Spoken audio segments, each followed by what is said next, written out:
All right, I'm going to go ahead. It's 5 after 9. We'll go ahead and get started here. I want to welcome all of those folks that have logged into this webinar this morning. I'm Max Herr, your ministry specialist in HR and church compliance. And with us today are Mike Stadelmayer and Bill Walter, two of the principals at Church Growth Services in South Bend, Indiana. And I want to welcome them again to the California Southern Baptist Convention. And I believe that CGS offers some valuable resources for our churches in the area of generosity and capital giving campaigns. And I have a list of questions I'll just throw at Mike and Bill. And I'll also be monitoring the chat window. If you have specific questions that pop into mind, just go ahead and type your question into the chat window and we will work that in. So Mike and Bill, tell us a little bit about CGS and what your mission is. Yeah, for sure. Well, thanks, Max, for this invitation, and to all who joined in. We're looking forward to a good time of interaction. Hopefully you'll make it a dialogue by sharing your questions with us, and we'll do our best to give you practical hands-on answers and maybe some thoughts regarding your generosity planning.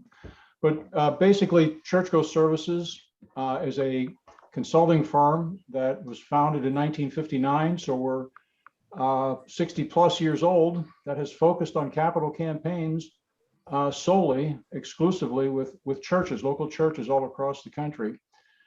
And so in that 60-year history, we've served churches that have averaged attendance from as small as 50 or so to as large as 3,500. And so we've got a wide range of experience.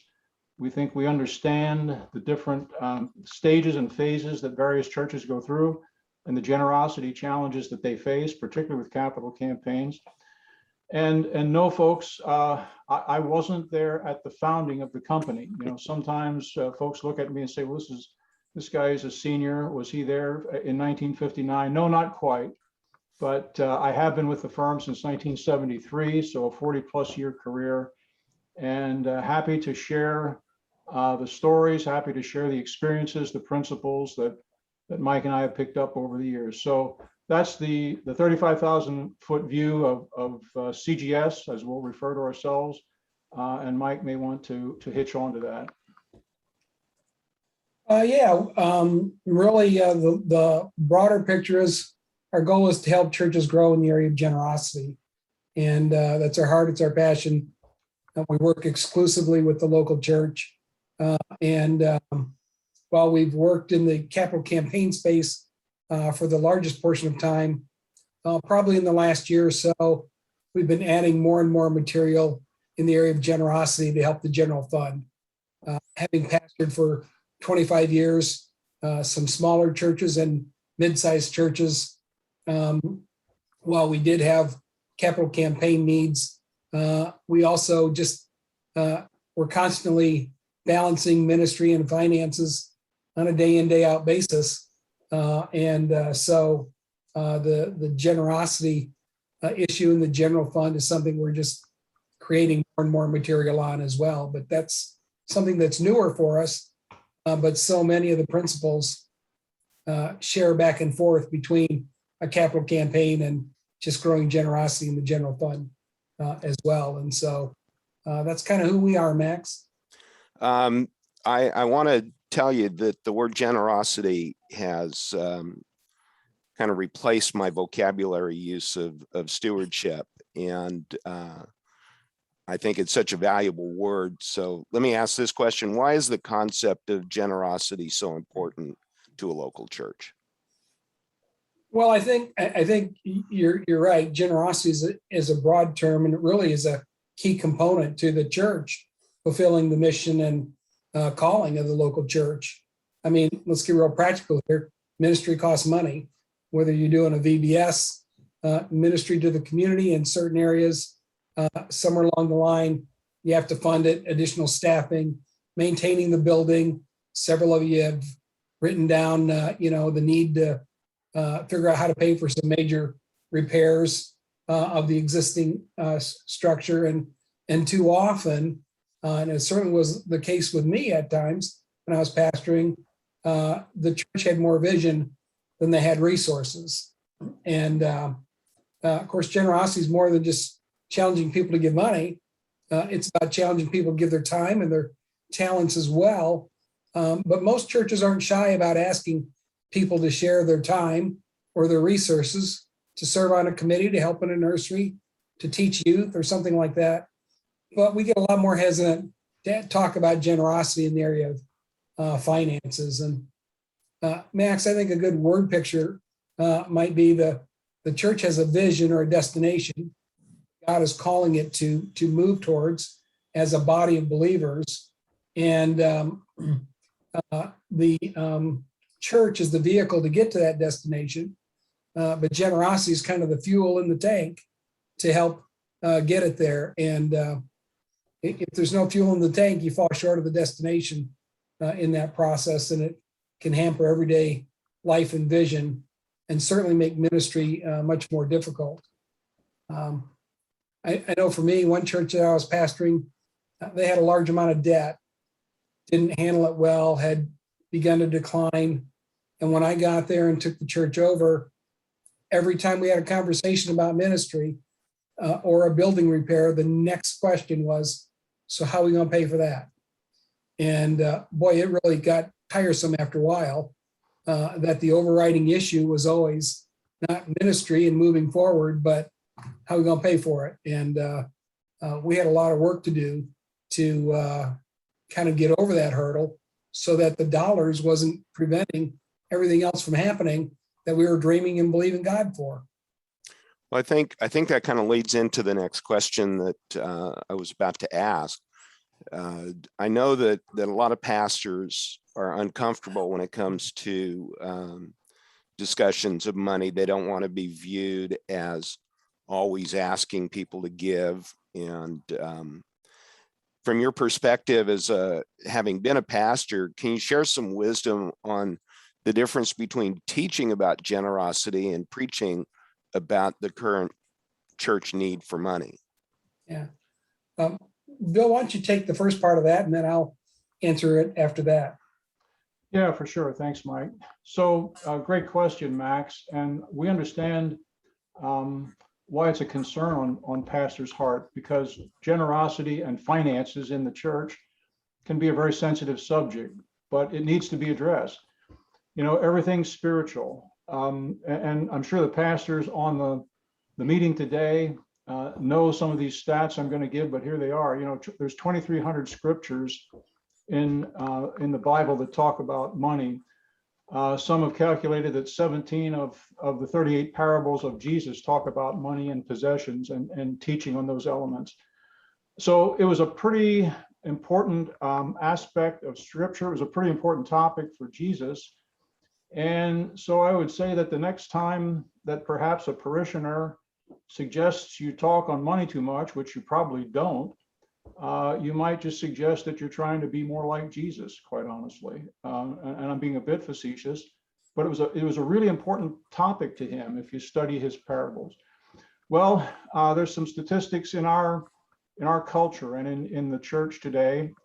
In America, the average giving rate of what a family gives of their household income is about 2.9% of their income. And of course, that compares, or we at least lay that against the biblical challenge or standard of a tithe, regardless of what you think about the tithe for today. That's certainly a point of comparison or point of reference. We find that the churches we work with, oftentimes considering a capital campaign, they're in a growth mode, a healthy growth mode. Those churches often are giving by a rate of about 4.2% of the average household's income being given to that church. So one other stat that you might find pretty surprising, and it's this: a lot of studies out there, but I'm going to give a range. it's suggested that really only about 10 to 20% at most of practicing Christians actually tithe. In other words, they actually give 10% of their money to their local church. And that's contrasted with what people say they give. So these studies have looked at it and said, okay, somehow they've gotten at it to determine what people actually give. And it's only about 10 to 20% who are really practicing the biblical challenge or the biblical standard of a tithe. So lots of work to do. Obviously, generosity is a spiritual issue, and that's how we want to approach it. Yeah. And Max, let me build on the second part of that question, talking about the difference between preaching about current money needs and teaching about generosity. If you want to create a culture of generosity in your church, it is far bigger and broader than just preaching a message on tithing once or twice in a series, once a year or once every 2 years or something like that. Generosity, first of all, they can't be generous if they're financially not in a position to give because of student loans, car loans, over-financed in their personal finances. And so creating a culture of generosity is broader about being good stewards of God's money as well as being generous with it. And it also ties a great deal to vision and mission. I have coached and talked to a number of congregations that are struggling, that think by showing in their bulletin, and I don't know how many churches even do bulletins anymore with the pandemic, but in their communication somehow that the budget need is this and the giving is less than that'll motivate the congregation to give more to make up the difference. Well, the truth is that might work for a week or two, but that's not a long-term motivator for people. If they see that gap over a long period of time, they start tuning that out. Really creating a culture of generosity has a lot more about continuing to develop in the congregation that unity and movement behind the vision and mission of the church. It's an old statement, but it's really proves true. Money follows vision. And if your congregation has a large buy-in to that vision, and you can talk about generosity in a much broader sense than just occasionally talking about tithing, you're much more apt to develop that culture of generosity in your church. And it'll have a lot longer effect than just showing the need. People want to be generous, but they also want to give to things that are going to make an impact and are moving forward. That's where the vision piece starts coming in. They start seeing how their giving is changing lives and moving the ministry forward. Yeah, you know, Max, just hitching on to what Mike said there, just earlier this morning, a quote came across my desk that I think emphasizes this point. And it said, if you are involved in a ministry that you really care about, you don't have to be pushed to give. The vision pulls you forward. And I think for the pastors on the call today, that's easier said than done. That sounds simplistic, but what Mike was saying is really true. If you can forge and keep in front of your people the vision and mission and the changed lives that are happening in your church, it will pull them into the giving stream, perhaps as much as anything else that can be done. So the money follows vision is a pretty good adage to stand by. I just want to second that. In my former church, when we called a new pastor late in 2008, in 2009, he began casting his vision for the church to be on mission. And over the next 7 years, he was pastoring the church. Our budget doubled from 325,000 to over 650,000. So I know that's an accurate statement. Obviously, though, there are more pieces to the broader generosity puzzle. Can you share with our pastors and finance committee folks that are on our webinar today how they can implement communication steps to developing a greater culture of generosity in the church? Yeah, Max, another good question. And let me take a first stab at that, and then Mike can join in. You know, changing or creating a culture of generosity, that's a long haul issue, as Mike said. That's like running a marathon. You're in changing culture or creating a generosity culture for the long haul. But actually, there are some things you can do in the short term that we've discovered that can be more like a sprint to generosity, and can get you some fairly quick return and quick response and results. You know, out in California, that's the land of significant real estate. And if you've ever met a real estate agent, probably the first thing he told you was the key to real estate is location, location, location. Well, we want to paraphrase that and say that the key to some generosity, high impact, perhaps in a relatively short period of time, is communicate, communicate, communicate. And so we're going to unpack for you a couple of specific things you can do, pastor, on your own as perhaps the primary communicator in your church, very likely the primary communicator. That doesn't require creating a committee. It doesn't require publishing a glossy brochure. It just requires some things you can say and do, most typically on Sunday morning as part of your worship service planning. So communicate, communicate, communicate. And what Mike and I would say to you is, don't allow generosity conversation and generosity communication just to be an add-on or an appendage to what you do in the church. We think it's most effective when you integrate generosity communication into the church life stream and into the church communication process. So here's some ideas we're going to throw out to you. And as a matter of fact, these are very simple ideas. You know, once I share them with you, you're going to say, wow, that's not rocket science, and it's not.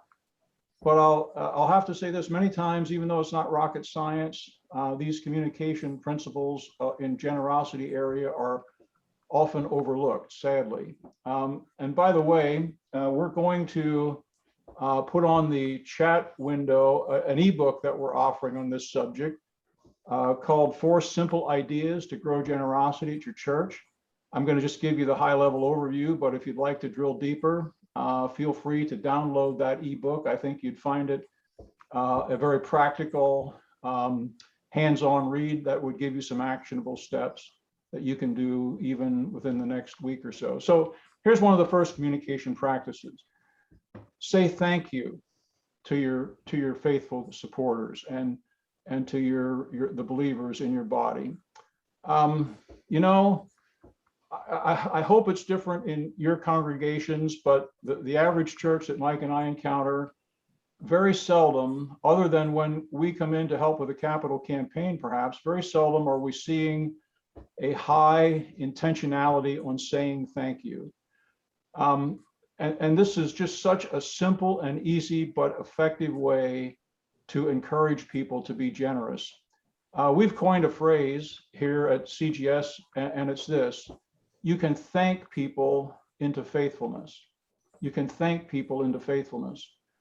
And the fact of the matter is, you know, let me just, we don't have this as a poll, but think about it. When was the last time that you just thanked your congregation for their faithful giving, regardless of whether you're meeting budget or not? You know, I don't think we should withhold our thanks to God's faithful just because they're meeting budget. I'm sorry, withhold it just because they're not meeting budget, or say thank you when you're meeting budget. Thank them whether you're meeting budget or not. This is as simple as getting up next Sunday and just giving them a heartfelt thank you. You know, folks, I know that the last year and a half have been pretty tough for everyone. You guys continue to support the ministry here at First Baptist. On behalf of our leaders as your pastor, I just want to say thank you, thank you, thank you. You guys are great. And if you do that, we say that you'll stay ahead of the curve. And hopefully you won't have to write that dreaded letter that we refer to as the catch-up letter, or make the catch-up announcement, which suggests we're a little bit behind budget. We gotta bring her up to speed. So let's everyone pick it up, et cetera. We think if you take a proactive approach of thanking people regularly, genuinely, you probably won't have to write that catch-up letter. Another thing you can do in communication is just highlight a ministry impact, a ministry making an impact. Could be children, youth, community outreach, missions. Well, where's God at work in your church? Where's God really moving in terms of a particular ministry? Highlight that ministry.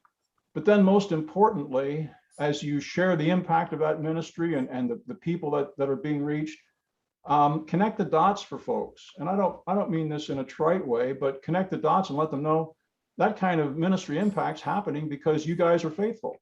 And another opportunity to say thank you, thank you, thank you, thank you. And you are having a kingdom impact because of the investment that you're making. Another way that you can communicate is to tell a life change story. This is similar to a ministry impact, but this now might relate more to a specific life change. Obviously, you have to be careful with this and not breach confidentiality. But if you've had a real life change story in your church and the person is willing to share it or allow you to share it, do so. And then again, connect the dots.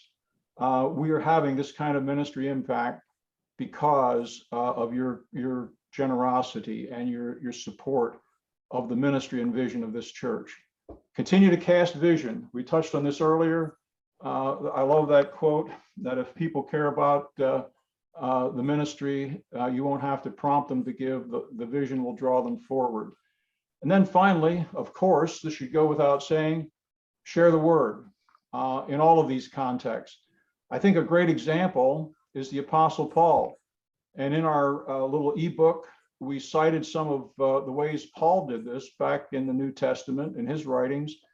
He did all of these things. He shared life change stories, ministry impact, saying thank you to those who supported him. So really simple. As I said, that's not rocket science, but I think if you would just grab one or two of those and start doing it consistently, you would see an impact in terms of how people view giving towards your church. Bill and Max, I'd just add to that. Those list of things, there's nothing hard there, but it does require you to be intentional. It does require you take just 2 to 3 minutes on Sunday morning and decide one of those 4 or 5 things I'm going to talk to the congregation about and connect it to their generosity in an offering type moment, even if you don't pass the plates anymore because of the pandemic and you give online and with boxes in the lobby area or something. The other thing is just using other forms of communication, like your giving statements or your newsletters or a text to church communications, if your church does that, and just think through how to share some of those generosity moments with your congregation. And that's part of what slowly builds a culture of generosity because they get used to hearing about it and get used to being encouraged and feel like they're a part of something bigger. And then it isn't a surprise when you talk about generosity in a sermon series because you talk about it throughout the whole year. And it's not hard, but if you're not intentional about it, it just often doesn't happen. And then it doesn't start being part of your culture that we're trying to generate. So yeah, Max, go ahead, Bill. Yeah, one quick anecdote here on this very topic. A couple of weeks ago, we sent out an email blast to our list offering our 4 simple ideas to grow generosity. And it wasn't but a couple of days after that, I had a phone call from one of the pastors who's a good friend and a former client. And he said, wow, Bill, he said, it was so basic and the ideas are so simple, but those have totally been off my radar screen. I haven't been doing them. He said, I'm gonna thank the congregation this coming Sunday for their generosity. Thanks for the prompting. I'm gonna be doing some of the other ones, but I'm gonna get right at it. So it does have that simplicity to it. But, you know, sometimes we find that if you make things too complex, they never get done. We tried to keep this short and sweet. And I think it's something that every pastor can do with just a little bit of thought and planning. Just to kind of follow along on that, if our pastors download the 4 simple ideas and they say to themselves, you know what, I'm going to be intentional and develop a generosity strategy, what are some of the obstacles or barriers they may discover they have to overcome to implement that actual strategy? Yeah, I mean, let me take the first shot at Max. You know, changing your communication strategy is simple to do, but like, you know, one of the churches that I coach and I attend, First Baptist in Elkhart, they're kind of like, well, now that we're decided we're going to do this, we got to figure out, because they were so programmed, how do I find 3 minutes, you know, to do that? And but they were intentional about it. They're doing just really well with it, and that kind of thing can bring the quick wins. But changing a cultures is more difficult than just that. And a couple of things that might be, you know, one of the challenges is church leaders aren't used to you talking about generosity on a regular basis. And because it has to do with finances, they might be a little bit nervous. But I think you can do it in a right way where you're not pounding the congregation, but encouraging the congregation. You can help them see how this can be a positive thing, not a negative thing, or not we want something from you. I think one of the other things that most churches have budget committees that try to figure out how to spend the money. What's the best use of our resources in budgets for staff and for ministries and things like that. But almost none of them have a committee on creating a generosity team instead of a budget team.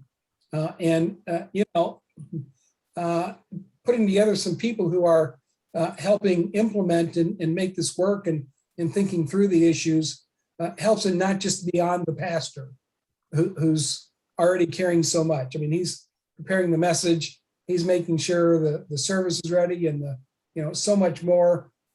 Creating a generosity team can help the pastor feel like he's not alone in this, and can help just begin just letting people know this is important, because we have a team around it, just like we have a team around Christian education or small groups or discipleship or other areas like that. And give them the task of specifically developing the generosity of the congregation.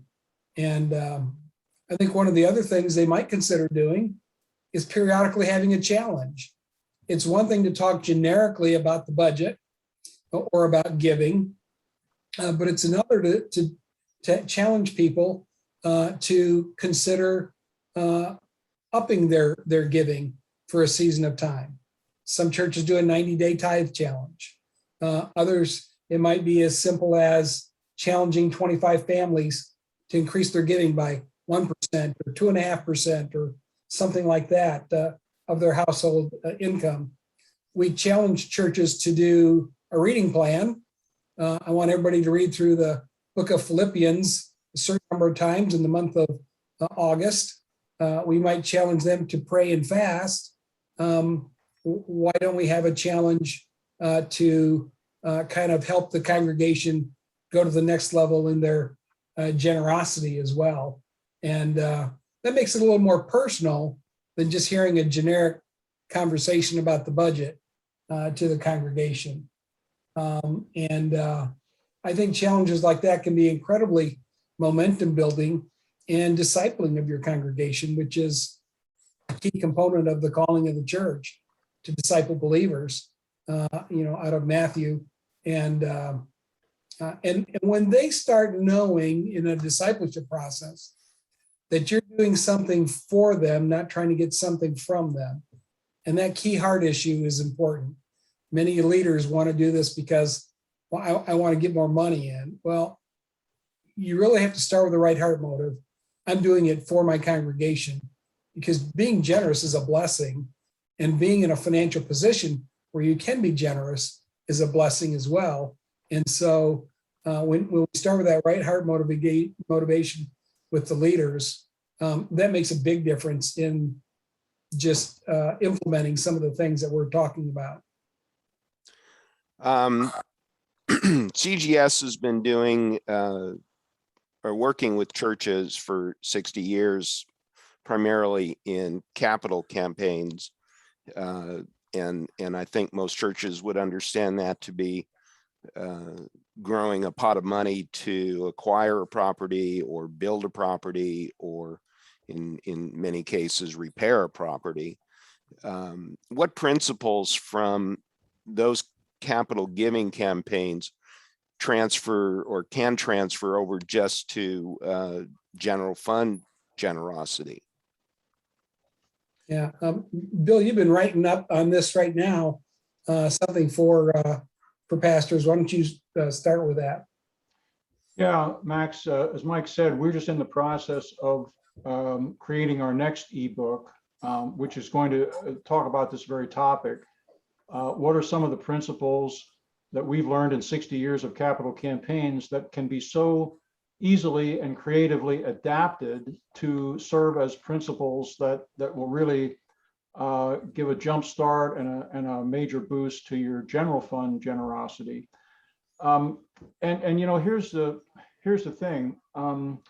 Unfortunately, these principles, which are pretty well known in capital campaign planning for churches, aren't very well adapted or translated for the general fund. So let me just give you a couple that are going to show up in our ebook, and then we'd be happy to make that available, Max, as a follow-up that we could get to you, and you could get it out to those churches that have interest. But we're going to talk about things like this. In a capital campaign, there's always a compelling ministry need. Generally speaking, if it's for a building project, the facility is maxed out in some way. Maybe it's in the worship auditorium space, maybe it's the foyer, maybe it's the children's ministry, but there's a compelling ministry need that everybody recognizes has to be addressed. Beyond that, then there's often the solution.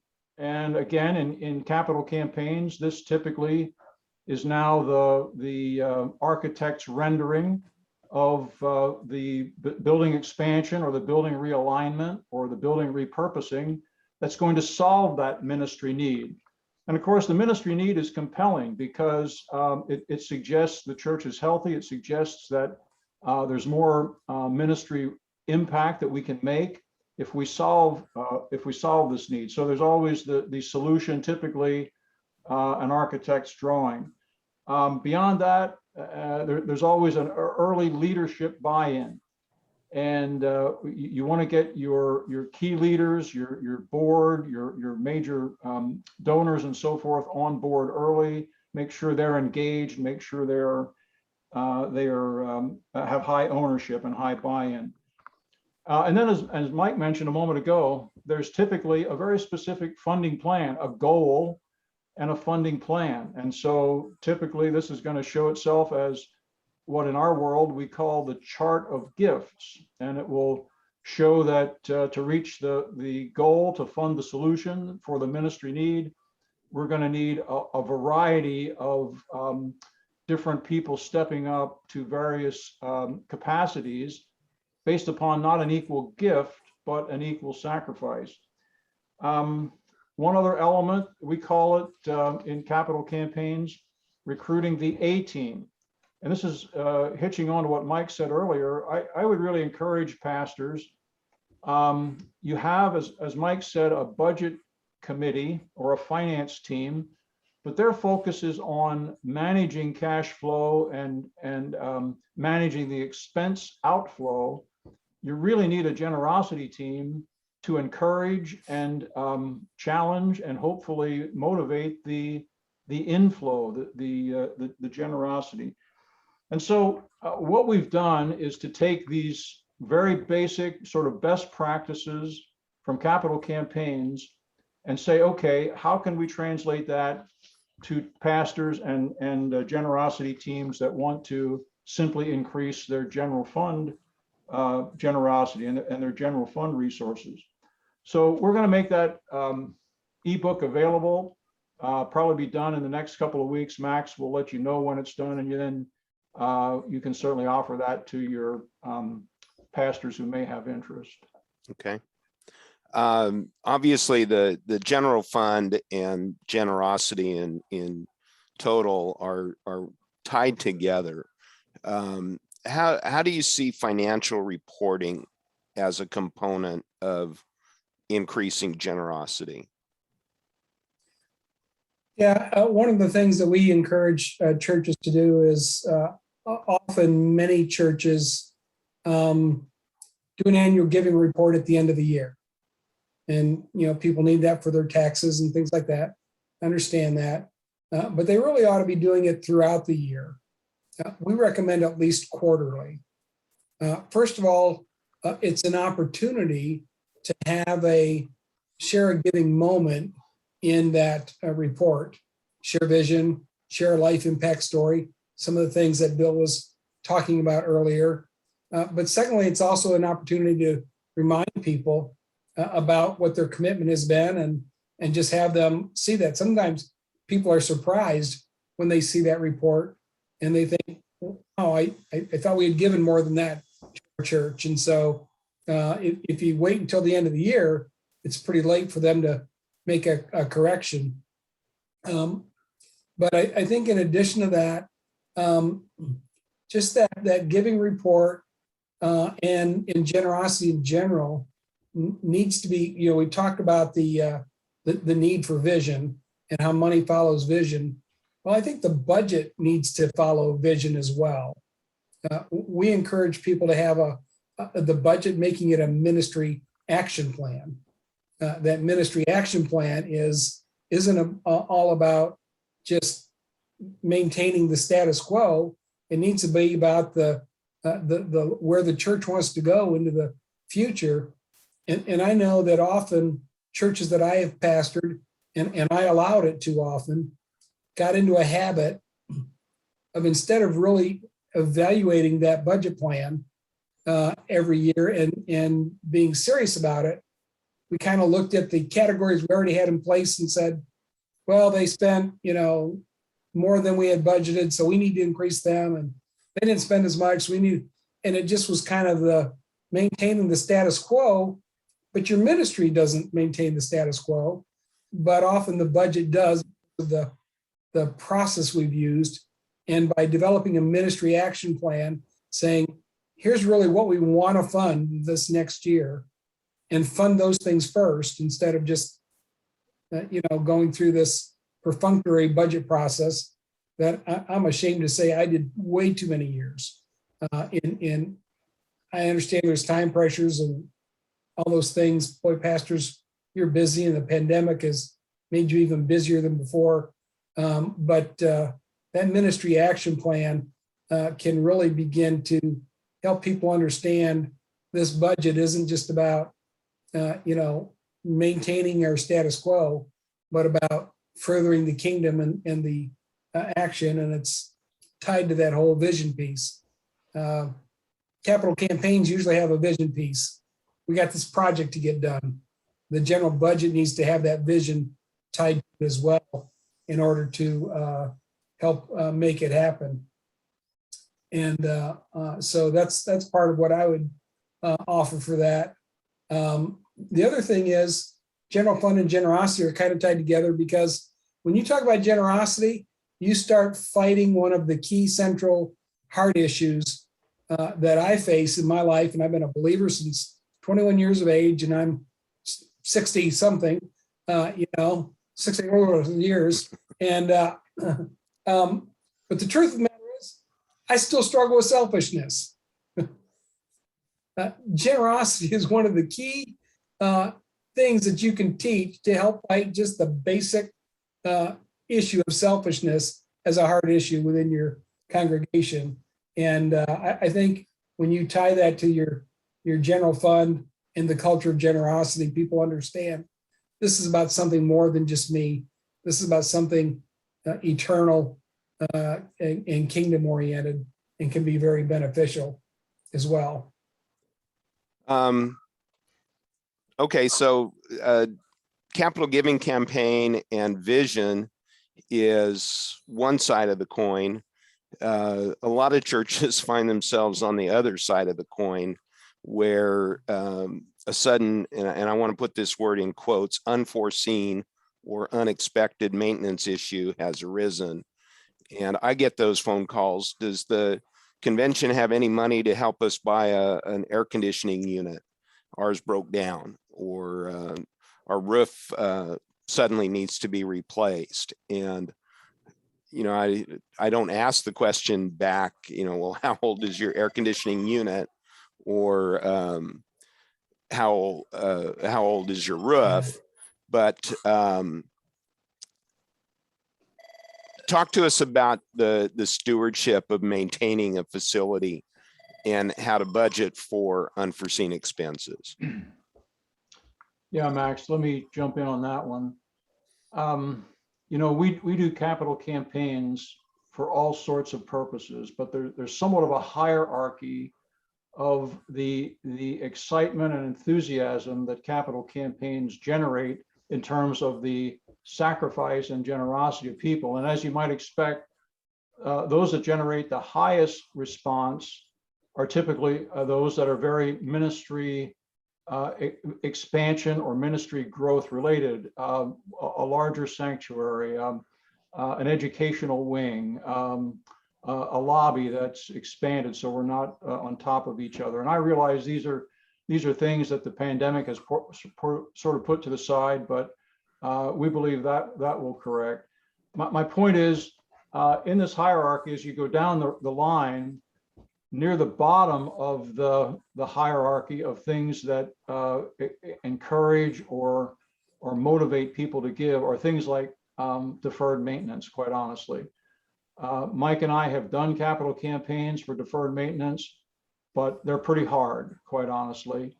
And the only issue that is less exciting than deferred maintenance is the one that's sometimes used to address deferred maintenance, and that's debt reduction.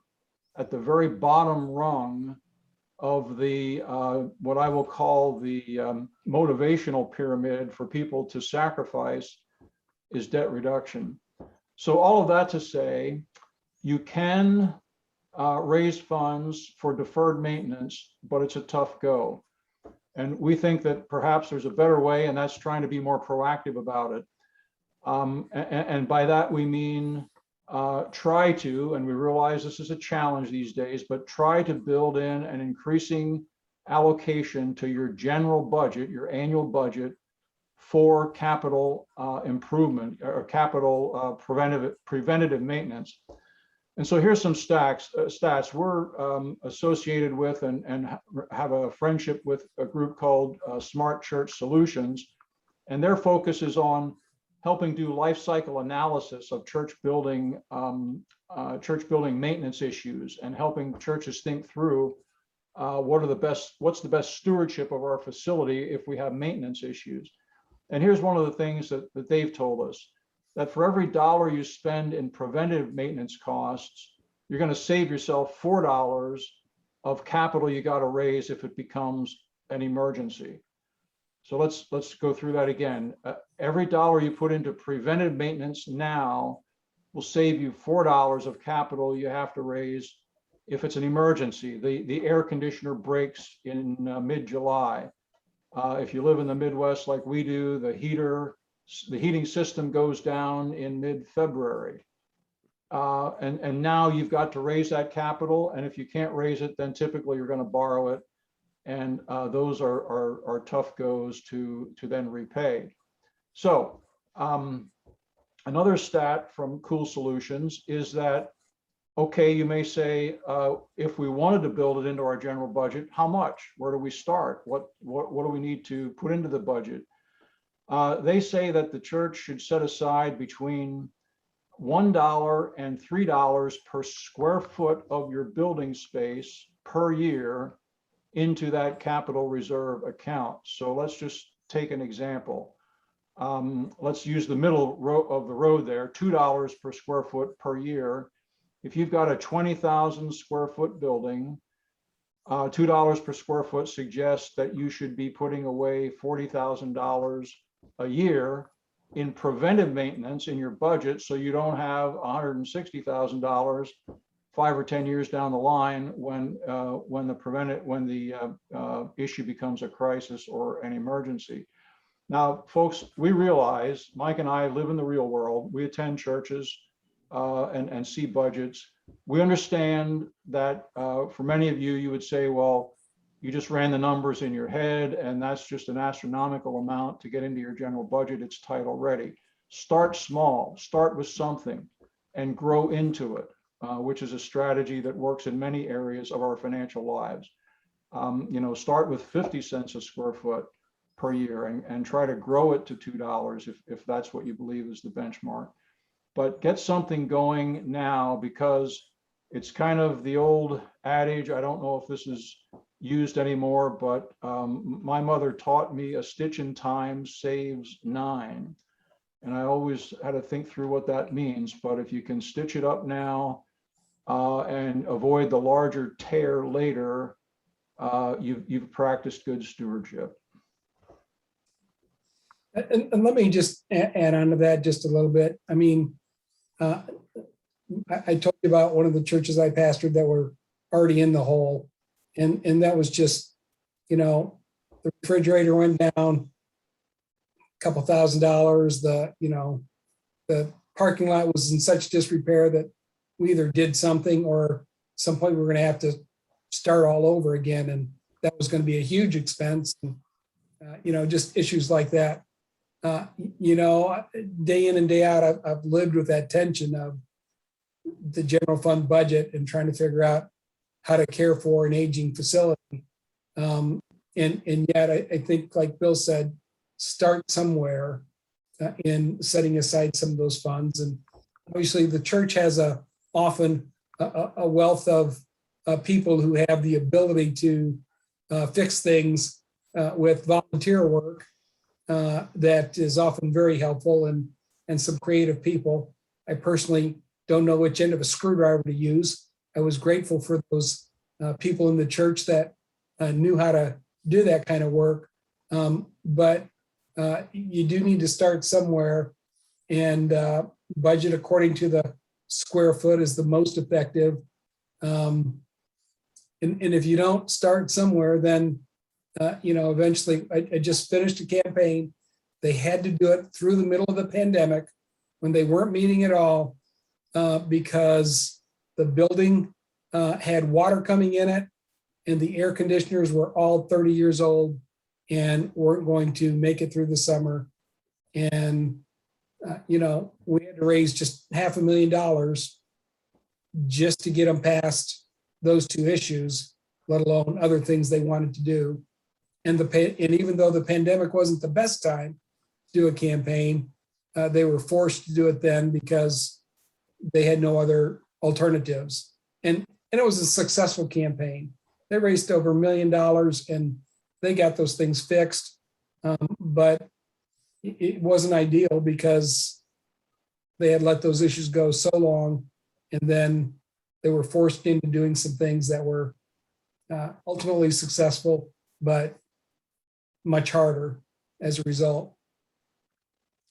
I know in my work with churches in their budgeting and accounting, I frequently recommend that if they're renting their facilities to other uses, that they devote all of that rental revenue toward that deferred maintenance line item in the budget. And they'll be surprised how quickly that fund grows without having to ask anybody to put money there. And for some of the churches, it's kind of a revelation to them, because they aren't thinking that, well, these renters they're consuming our toilet paper and paper towels, and they're dirtying up our floors and carpets, and they're adding to the maintenance needs of the church.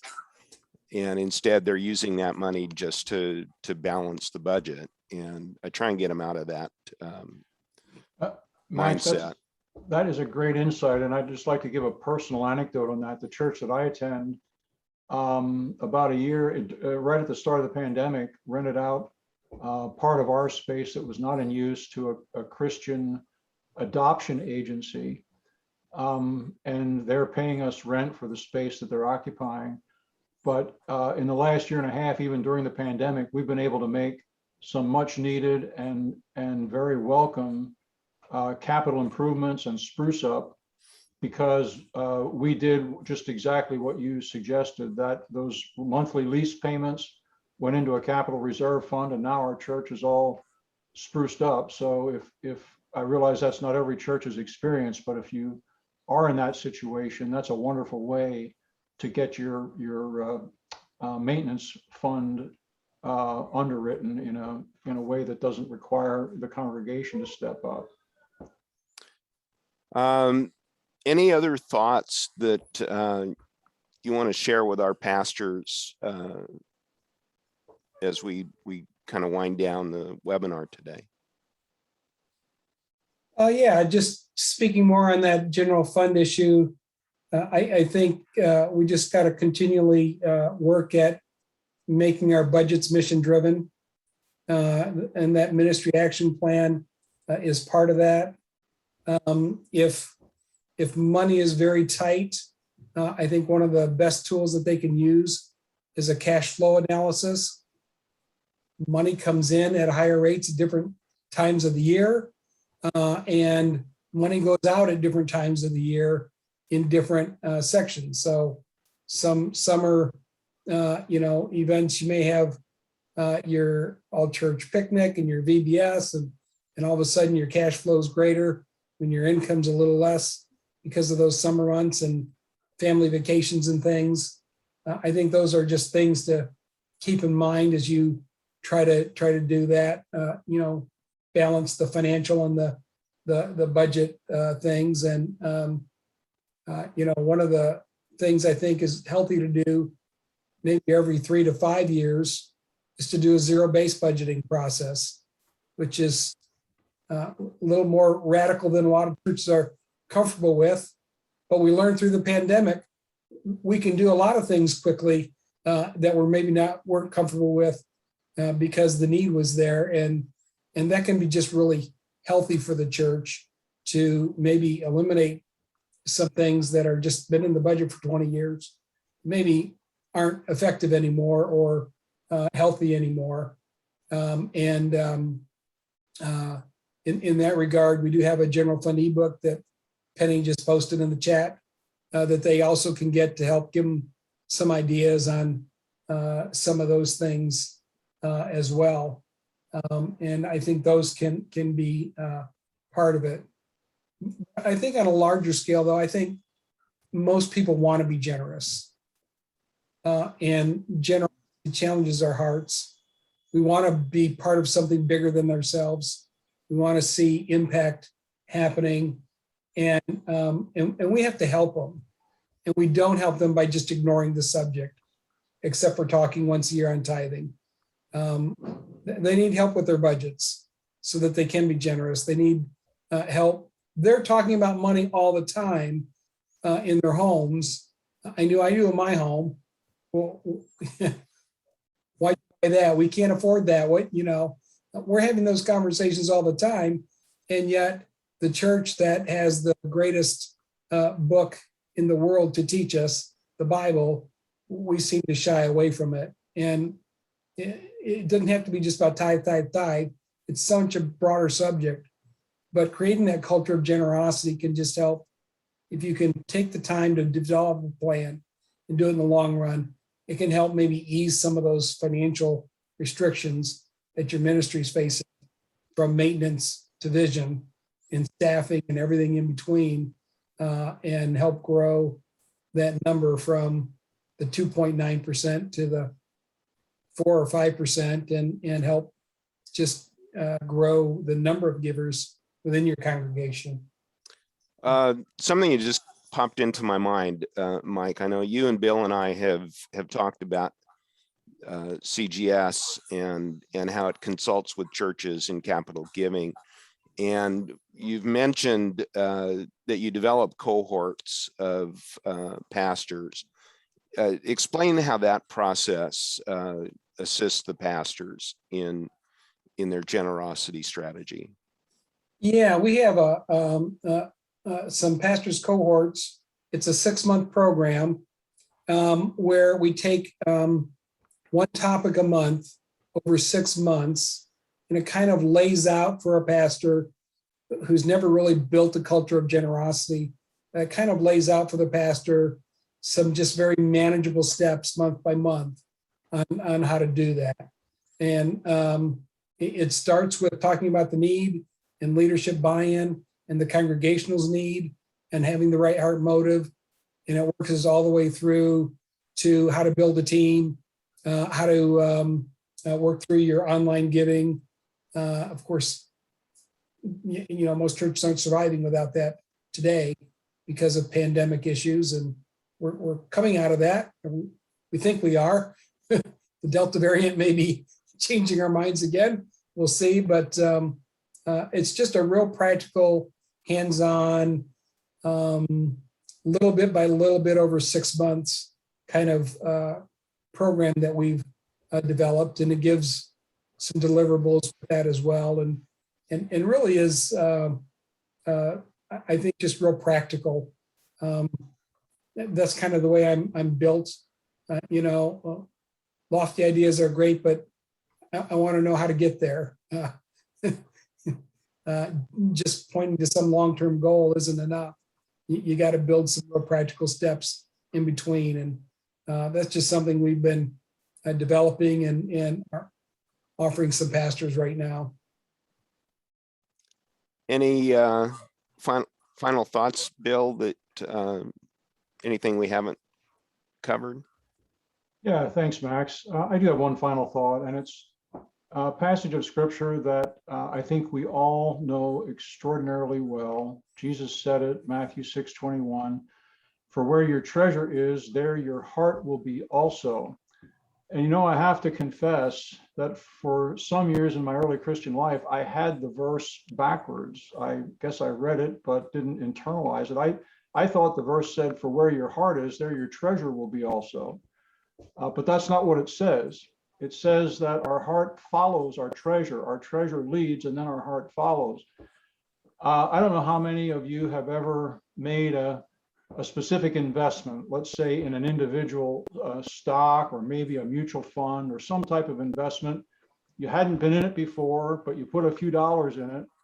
Did you ever notice how you start looking at the financial pages in the newspaper more frequently once you made that investment? Well, it works the same way in the church, and that is when people invest in your church and its ministry and its vision, their hearts will follow.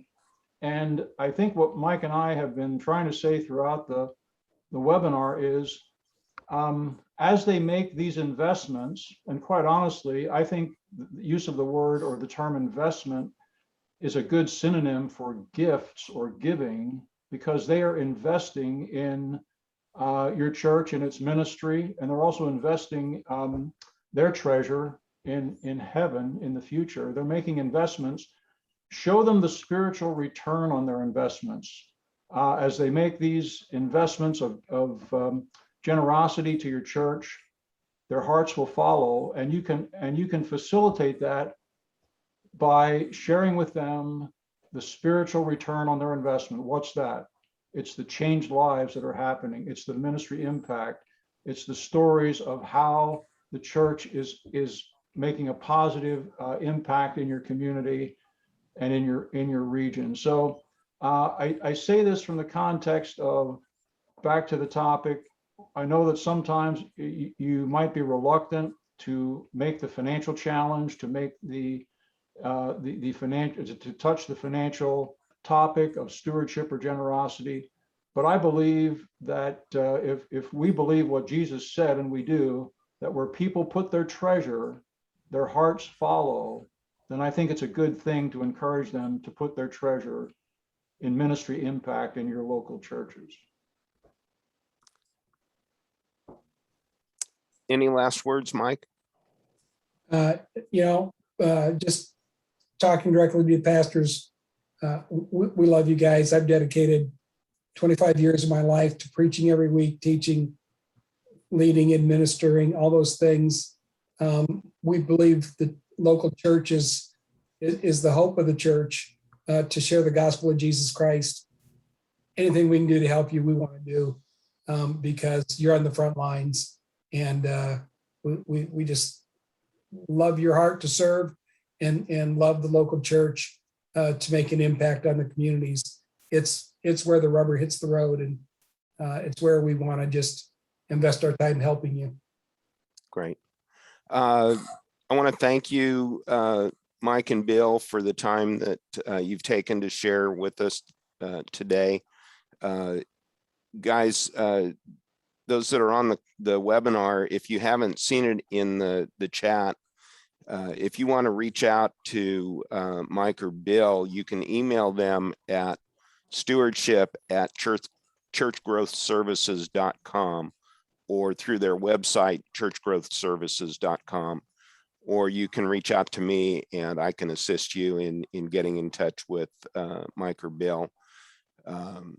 Again, thank you so much for your time. I think this has been a valuable hour that we've spent with our folks, and just want to wish everybody a great day. We need to pray for the folks in Afghanistan and our troops that are there. And we also need to get our church members to vote in this recall election and help change the direction of California as well. So everybody have a wonderful day. Bill and Mike, enjoy your afternoon. I know we've kind of usurped your lunch hour there, and we'll chat with you again real soon. Thanks, Max. Thanks, pastors.